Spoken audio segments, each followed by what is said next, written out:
And that's why, of course, there's an issue. There's an issue with this offense. So I did a little research last night. I was very fired up after the Met win. I did a Rico Bronya, couldn't sleep. And sometimes I go to work. So I went in my laboratory, okay? I'm going to present to you information because it's bad information. It's not good information. I didn't go into my laboratory and find out something great about the Jets. I found out something that's really deeply concerning, and then Tiki can explain why the hell it's happening, and hopefully it's going to change. Garrett Wilson has received passes from 6 different New York Jets quarterbacks, okay? He's played with 6 different Jet quarterbacks. Okay. First of all, can you name the 6 Jet NFL quarterbacks? Aaron Rodgers is one, so name the other 5. Okay, Zach Wilson. Yep. Tim Boyle. Yep. Zach Wilson. Tim Boyle. I'll do it for you. Mike White. Mike White, Joe Flacco, Trevor Siemian. Okay? Siemian, I forgot. Yeah, no, it's easy to forget.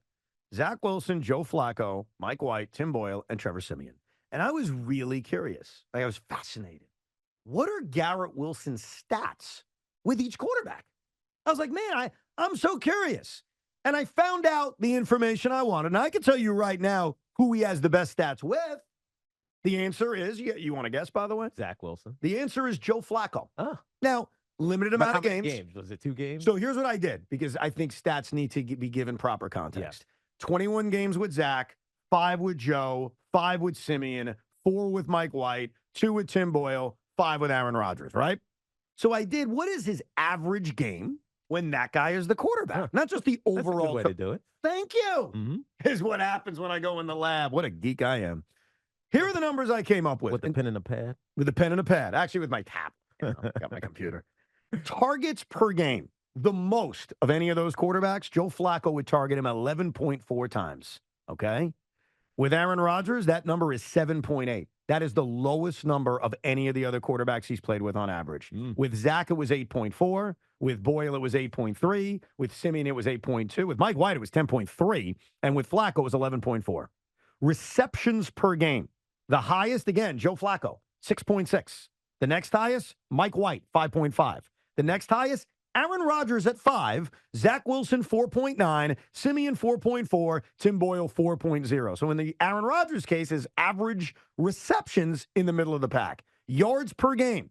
Again, not the highest. The highest is with Mike White, 88 yards per game. With Joe Flacco, 76 yards per game. Who's next? Zach Wilson, 58 yards per game. Who's next? Trevor Siemian, 47 yards per game. Then you have Aaron Rodgers. It is alarming to me, and these are the numbers to back it up, that Garrett Wilson's stats with a Hall of Fame quarterback are below average compared to his stats with Joe Flacco, Mike White, Zach Wilson, and basically every other guy who's quarterback the Jets. Yeah. He's being targeted the fewest amount of times when Aaron's the quarterback. His receptions are 5. His average game is 5 for 45.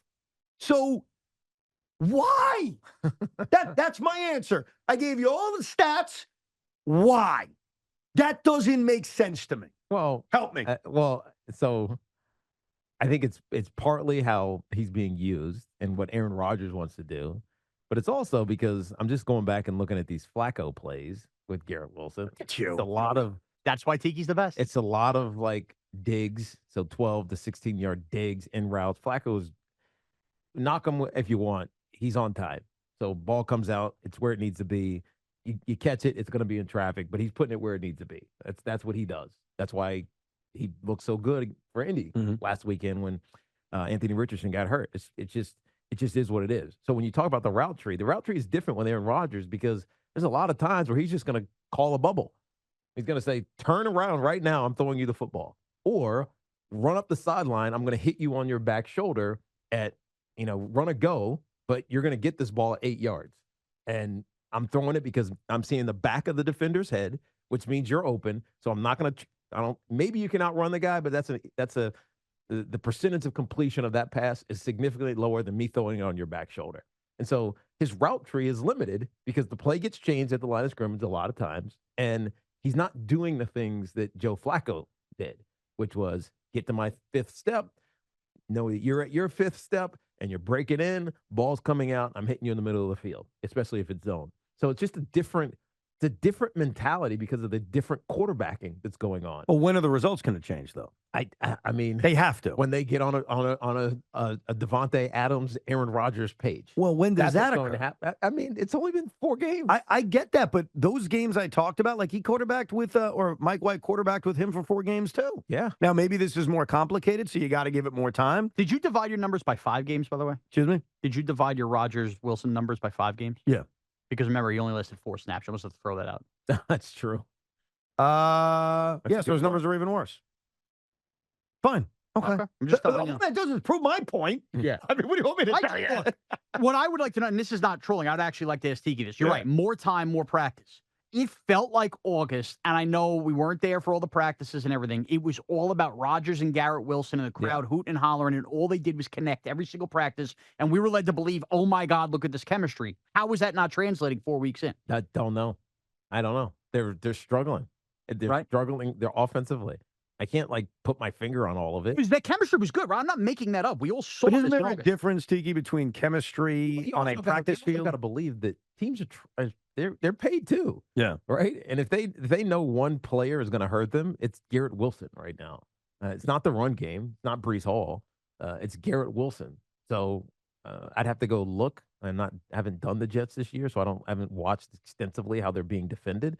But I would think if you're taking one guy away, you're taking away Garrett Wilson. No, I totally get that. But I would have also assumed over the last 3 years with Zach Wilson, Joe Flacco, Mike White, Tim Boyle, and Trevor Siemian, that would have been the same game plan. Because Garrett Wilson has always been this number one threat, the guy that you look at when you're facing a team and say, we have to shut him down. Unless with those quarterbacks, defenses were just more stunned the walls being thrown, and now they're anticipating the throw. Look, I don't know the reason. Yeah, you'd get a lot of stack boxes. Yes. Sure. I don't know the reasons. All I know is, and this is for fantasy owners, but screw them. This is for Jet fans. Mm-hmm. One of the expectations on this football season, granted it's only been 4 games, is that Garrett Wilson is about to be unlocked. He's about to play with a Hall of Fame quarterback, and we are about to see his talent on full display. Yeah. And it's a limited amount of time. I totally get that.